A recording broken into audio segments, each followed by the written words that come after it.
अस्सलाम वालेकुम व्यूवर्स। आज मैं आपके साथ शेयर करने जा रही हूँ दो बहुत ही जबरदस्त मसालों की रेसिपी। और ये मसाले होंगे पकौड़ी में पड़ने वाले। एक मसाला होगा पकौड़ी को जब हम बनाते हैं उसके अंदर डालने वाला, और एक मसाला होगा जब हम पकौड़ी को फ्राई कर लेते हैं उसके ऊपर छिड़कने वाला मसाला। और इस मसाले की रेसिपी मैंने एक पकौड़ी वाले से ली है। उनकी पकौड़ियाँ बहुत फेमस है, तो मैंने उनसे ये रेसिपी पूछकर आपके साथ शेयर कर रही हूँ। तो चलिए मसालों को देख लेते हैं। तो यहाँ पर हमने लिए हैं 2 टीस्पून काली मिर्च। अगर आप ग्राम में देखें तो 1 टीस्पून में 5 ग्राम होते हैं। तो यहाँ पर 10 ग्राम काली मिर्च, 4 टीस्पून जीरा लिया है।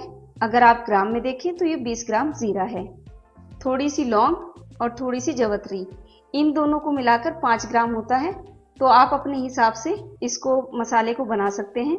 और 5 ही ग्राम जायफल लिया है, 5 ग्राम दालचीनी और 5 ग्राम ही बड़ी इलायची। बड़ी इलायची का हम छिलका निकाल लेंगे, इसके हम बीज यूज करेंगे। तो इसको भी हम पीस कर तैयार कर लेंगे।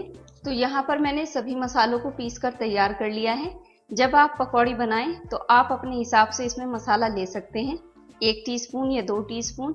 यह आपकी क्वांटिटी पे डिपेंड करता है कि आप कितने पकौड़ियाँ बना रहे हैं। अब हम बनाएंगे पकौड़ी के ऊपर छिड़कने वाला मसाला।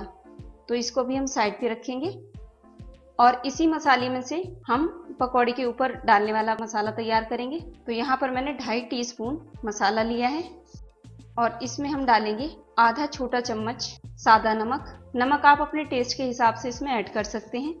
आधा छोटा चम्मच काला नमक, और इसमें जाएगा 1 छोटा चम्मच नौसादर। इसको मैंने मिक्सी में डालकर बारीक पीस लिया है। इसका टेस्ट खट्टा होता है, तो ये आप अपने हिसाब से कम ज़्यादा इसमें कर सकते हैं। और नौसादर मैं दिखा देती हूँ, इस तरह का होता है जैसे साबुत नमक होता है। और इसी को मैंने डालकर मिक्सी में एक पाउडर बना लिया है। इन मसालों को हम मिक्स कर देंगे और बहुत ही खुशबूदार मसाला ये बनकर तैयार होता है। तो आप इस रेसिपी को ज़रूर ट्राई कीजिएगा और अपने फीडबैक मेरे साथ शेयर करना ना भूलिएगा।